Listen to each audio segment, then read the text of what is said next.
À la fin de ce mois de janvier 2026, une séquence diplomatique et militaire discrète, mais hautement significative, s'est jouée à Kinshasa.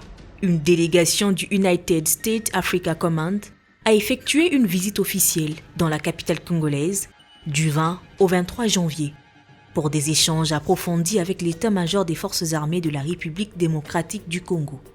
Conduite par le colonel Michael Gachirou, la mission américaine a été reçue notamment par les chefs d'état-major général, le lieutenant-général Jules Banza-Mulambwe ainsi que plusieurs hauts responsables militaires.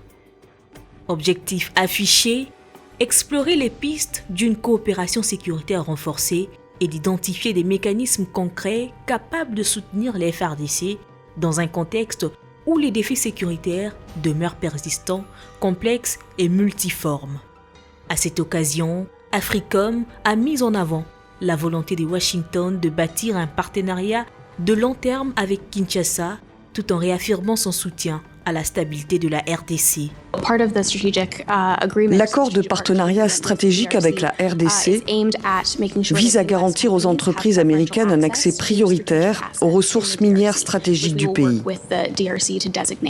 L'objectif est d'empêcher les entreprises chinoises de prendre le contrôle d'un plus grand nombre de ces ressources et de s'assurer que l'approvisionnement soit orienté vers les États-Unis afin de réduire notre dépendance aux minerais en provenance de la Chine. Mais derrière les formules diplomatiques, une question s'impose. AFRICOM est-il en train de devenir un acteur clé de la nouvelle équation sécuritaire congolaise? Cette visite intervient dans une dynamique de rapprochement croissant entre Kinshasa et Washington, à un moment où la RDC traverse l'une des phases sécuritaires les plus critiques de ces dernières années. L'Est du pays reste en proie à une recrudescence des violences armées, résurgence du M23, persistance des groupes armés locaux, présence des forces étrangères, instabilité chronique dans le Nord Kivu et l'Ituri. On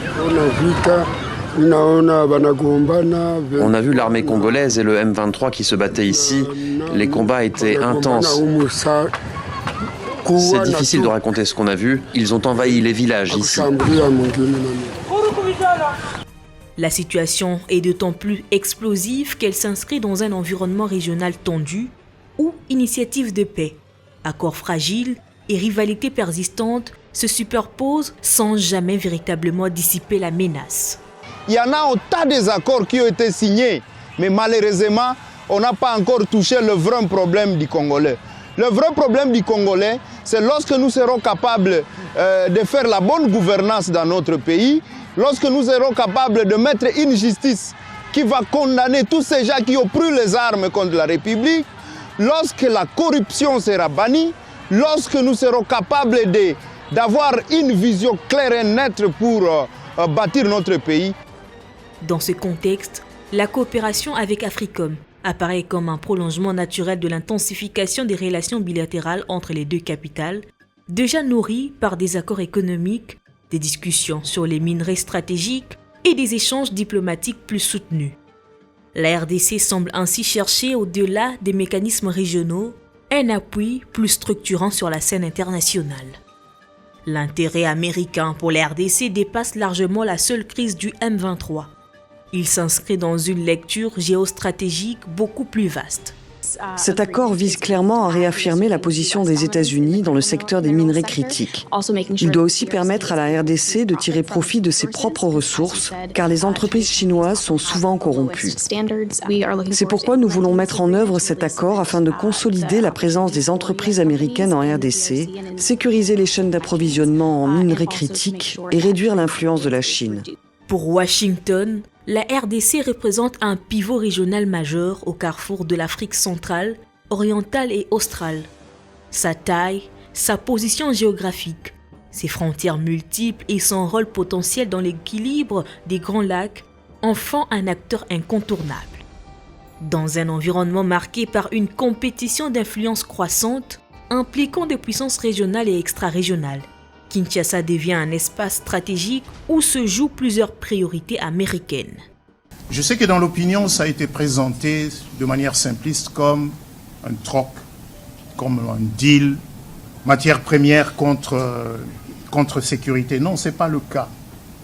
L'accord prévoit que le gouvernement américain et le gouvernement congolais vont travailler de manière étroite pour faire avancer un certain nombre des projets qui sont considérés comme critiques pour qu'on transforme la RDC. Engagée dans un processus de réforme encore inachevé, l'armée congolaise a enregistré des progrès dans certains segments, mais demeure confrontée à des fragilités persistantes. Problèmes de commandement, insuffisance logistique, manquement de discipline et de coordination, vulnérabilité face à des groupes armés mobiles, aguerris et parfois soutenus de l'extérieur.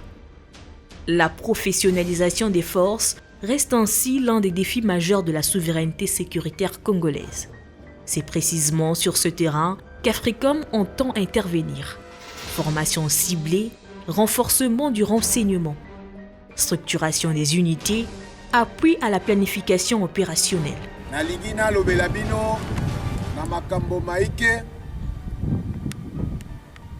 Oya liboso etali discipline.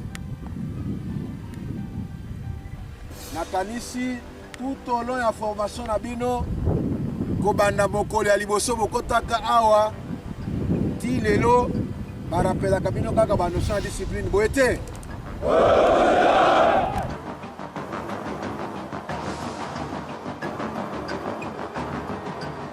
Officiellement, il n'est pas question d'un déploiement direct des troupes américaines, mais plutôt d'un accompagnement technique destiné à accroître l'efficacité des forces congolaises.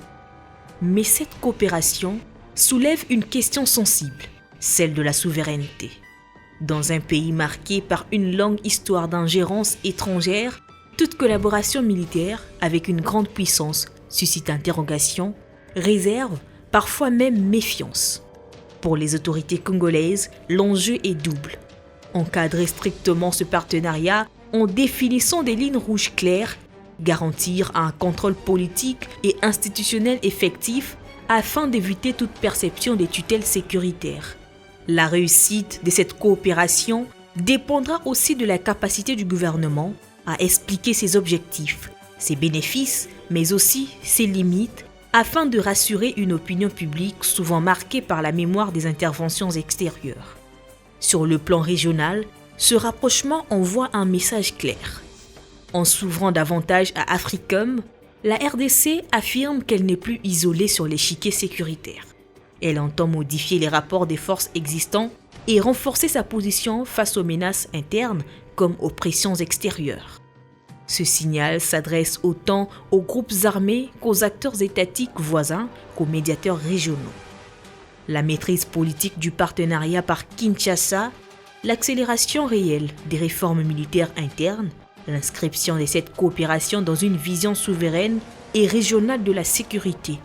C'est un pari au risque réel, mais qui, dans un environnement marqué par l'instabilité chronique, devient une option de plus en plus difficile à ignorer.